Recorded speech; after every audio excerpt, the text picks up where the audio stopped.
I contributed over $18,000 to my brother's wedding, then got this invite, plus one if she's hot. Otherwise, come alone. I didn't argue, I just brought her. She handed the bride a folder. Hours later, the wedding was off, and my brother was calling his lawyer in a panic. I wish I could say the invite shocked me, that it burst into my mailbox like some flaming insult, singeing the edges of my optimism. But the truth? It barely registered. Just felt like Roger. It came printed on pearl cardstock, very fancy, with cursive names, a location that screamed Daddy's credit line, and the usual black tie preferred nonsense. I skimmed past the RSVP instructions, already knowing I'd be there. I'd helped fund it after all. Then I saw it, plus one if she's hot. Otherwise, come alone, written in his handwriting. A little smiley face at the end like that made it funny. I didn't throw it away. I didn't call him. I didn't even sigh. I just set it down on my kitchen counter next to the half-eaten toast and stood there for a moment, chewing the inside of my cheek until I tasted blood. $18,000. That's what I gave him. No questions asked, no strings attached, because I thought for the first time in his overprivileged man-child life, Roger had finally grown up, that he was ready to settle down, start fresh, stop being the guy who measured women by cup size and Instagram filters. I wanted to believe the wedding meant something. Then he sent me that note. So no, I didn't argue, I didn't show up with a soapbox or a scene, I just brought her. The reaction was immediate. Roger was at the entrance laughing with the groomsmen like he was auditioning for a beer commercial, all teeth and smugness. Then he looked up and saw us, and his whole body tensed like someone had sucker punched him in the gut. He recovered fast, but not fast enough. His smile faltered. His voice cracked. I watched him excuse himself mid-laugh, barely finishing his handshake with one of Camila's uncles before speed-walking over to me. "What the hell are you doing?" He muttered low and sharp like we were co-conspirators in a hostage situation. I blinked. Attending your wedding?" He didn't laugh. "Why would you bring her here?" he hissed. I gave him the most innocent look I could manage. "You said if she's hot." Roger stared at me like I'd kicked a puppy in front of him. My plus one for the record. Didn't say a word. She smiled just slightly and walked past him, heading toward the bar with the slow, graceful calm of a woman who knows exactly what she's doing. Roger watched her go, like she might detonate, and then he spiraled. He spent the entire ceremony twitching like he had bees in his tux. During the vows, he kept glancing over his shoulder. During the toasts, his smile looked more like a dental spasm. His hands were shaking so badly when they cut the cake. The knife slipped and took out a corner of the top tier. Camila laughed it off, but even she looked confused. And then came the reception. People were dancing, laughing, toasting champagne, pretending this was a fairy tale ending and not the beginning of a train wreck.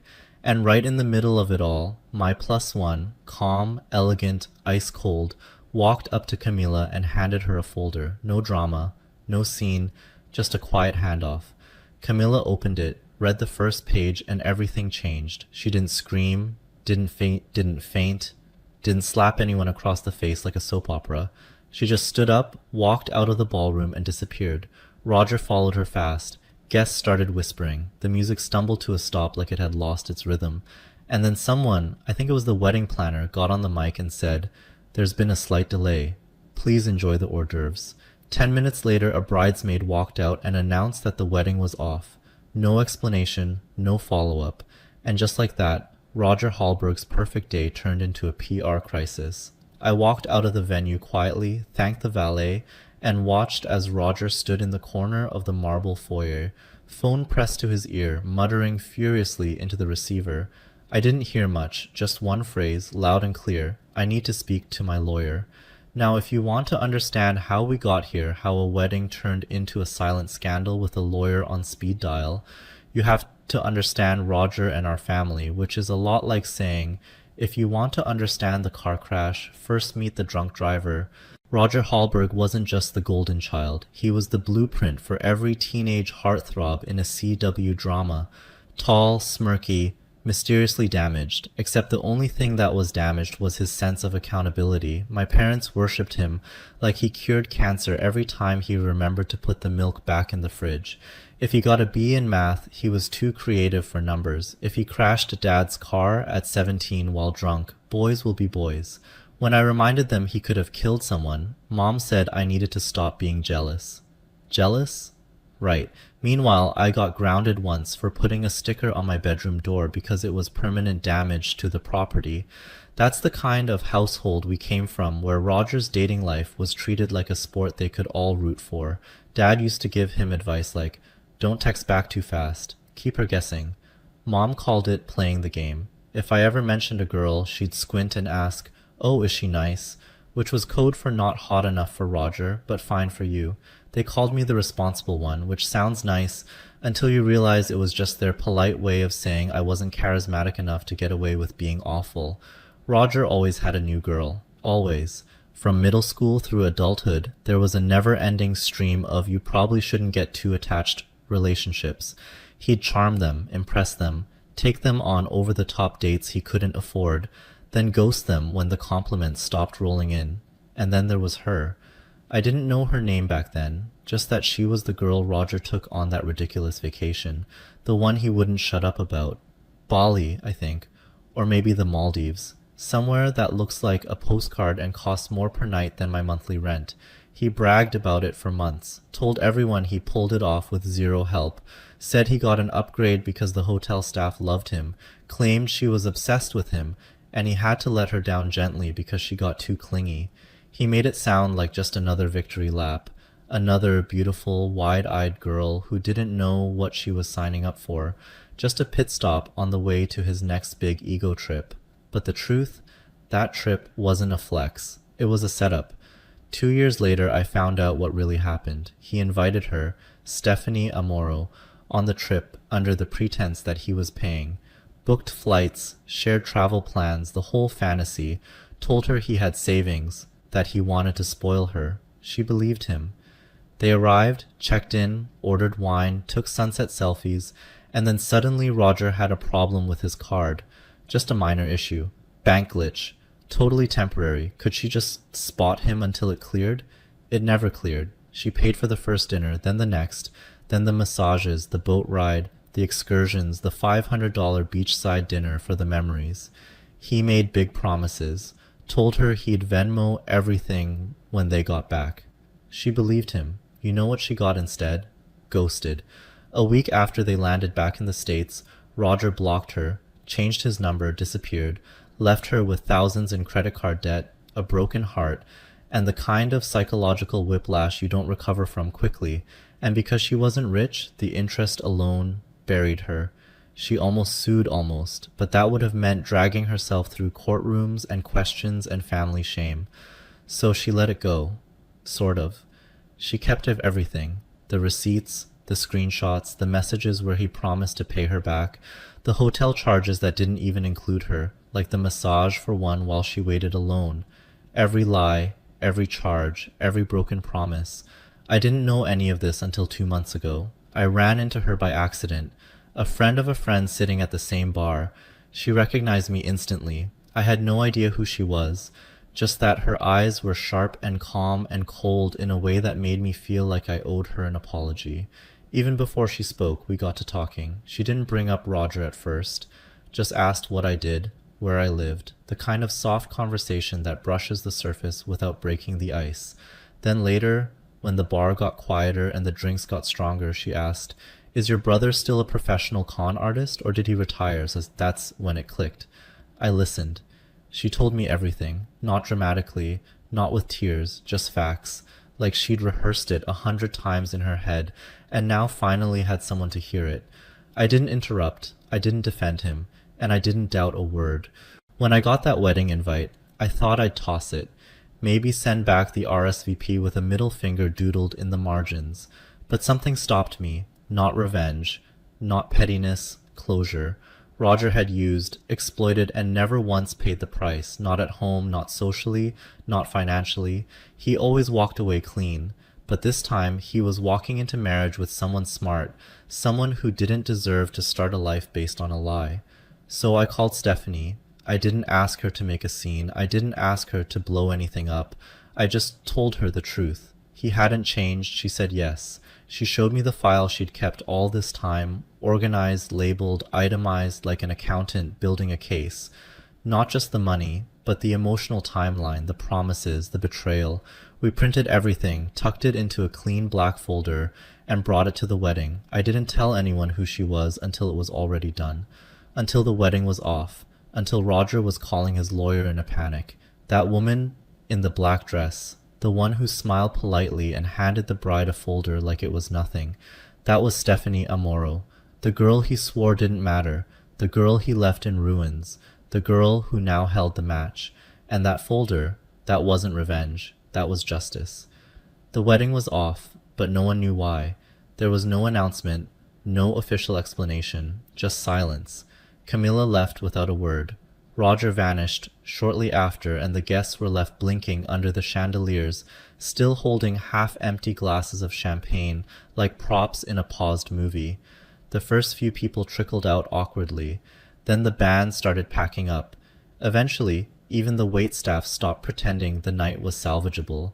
Most of Roger's friends looked confused. Some of them looked relieved. My parents, on the other hand, looked furious, but not at Roger. Oh no, Mom had that tight, brittle smile she wears when she's about to say something horrible, in a tone that sounds almost polite. I'm sure Camilla just got overwhelmed, she told the cousins near the dessert table. Some women can't handle real commitment. Dad nodded along like they were experts on the psychology of young brides.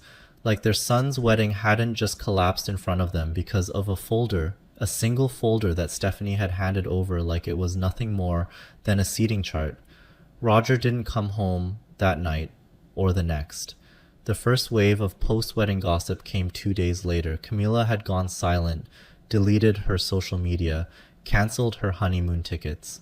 No official statement, just vanished, which meant, of course, the speculation exploded. One of Roger's friends posted something vague and oily. Some people show their true colors when it's too late. Proud of you for staying strong, man. Another commented that Camilla had always been cold and calculating, which was rich coming from the guy who once got blackout drunk at a holiday party and tried to kiss the coat rack. The consensus online was quick. Camilla bailed. Camilla broke his heart. Poor Roger. Stephanie and I said nothing. I wasn't interested in a public war, but silence doesn't always protect you. On day 3, my phone rang. It was Mom. She didn't even say hello, just launched straight into it. I took a long breath and sat on the edge of my bed. Nice to hear from you too. Don't play dumb, Daniel, she snapped. Roger told us everything. Oh, I bet he did. He said you brought that woman, Stephanie, just to cause drama. That you manipulated her into pulling some stunt and ambushed Camilla on her wedding day. I could practically hear Dad in the background, probably pacing with a glass of scotch, feeding her lines. I said, "Did Roger tell you what was in the folder?" "That's not the point." She snapped, "You humiliated your brother on the biggest day of his life." I wanted to laugh, but I didn't. I just said, maybe he shouldn't have humiliated her 2 years ago when he drained her bank account and vanished. There was a pause, a sharp, brittle silence that told me she wasn't shocked, just pissed. I said it out loud. "We're a family," she finally said, her voice low and trembling with performative hurt. "You don't betray family like this." "I didn't betray anyone," I said. "I just stopped covering for him." Click. She hung up. By day 5, the narrative started to shift. Camilla's cousin, Riley, sent me a message, short and hesitant. "Hey, I know something happened. I just want to know the truth." I checked with Stephanie. She nodded. So we sent Riley the digital folder. Everything. A day later it leaked. Not by us.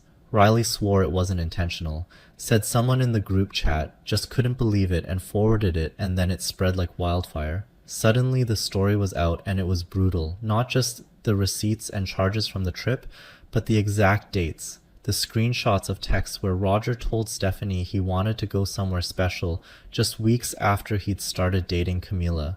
It wasn't just fraud, it was emotional cheating. Lies layered like a wedding cake. Camilla's friends confirmed the timeline quietly at first, then publicly. Someone commented under one of Roger's old Instagram posts, "Imagine getting exposed by a folder. Legend." Another, "Your therapist must be exhausted." The comments came fast, then the DMS, then the email from his employer requesting an urgent values review. Roger tried to do damage control. He posted a Notes app screenshot about how he wasn't perfect but had always acted with love. He disabled comments 30 minutes later. Day 7. The phone call started again. Mom, then Dad, then Roger himself. This time I didn't pick up. I didn't need to. The voicemails told me everything. You've ruined him, my mom's voice said, trembling. We're doing everything we can, but he's falling apart. Dad was more direct. This goes public any further, you're dead to us. Roger's message. A masterpiece. Hope you're happy. Camila's family is threatening to sue. I'm losing everything. I hope you and that crazy are proud of yourselves. Stephanie read it with a raised eyebrow. Charming, I replied with a single emoji. The thumbs up. Day 9. Camila's father pulled out of a business partnership with Roger. His boss didn't even wait for the values review. They let him go that afternoon. And then Stephanie did what she'd been waiting to do for 2 years. She filed a lawsuit. Financial damages, emotional distress, fraud. It was clean, professional, bulletproof. Roger found out within hours. By day 10, he'd lawyered up with money he didn't have. And then he hit back. A defamation suit filed against me. His angle that Stephanie and I were in on it from the start, that we'd plotted to sabotage his life for revenge. He claimed we fabricated parts of the folder, that we exaggerated timelines, that we deliberately manipulated the narrative to destroy his relationship, career, and mental health. But that wasn't even the worst part. The worst part came on day 12. I got a knock on my door, official envelope in hand. Inside was a sworn affidavit from a woman named Rebecca Lane, claiming she overheard Stephanie and me in a cafe weeks before the wedding, plotting the whole thing like some twisted game of social Jenga. A fake witness, an actress, I'd later find out. But at that moment, I sat on the couch with the document in my lap, hands trembling, heart racing. Across from me, Stephanie was already searching the name. My phone buzzed. It was Mom. Your father and I took out a loan on the house, she said, her voice brittle. We're helping Roger fight this.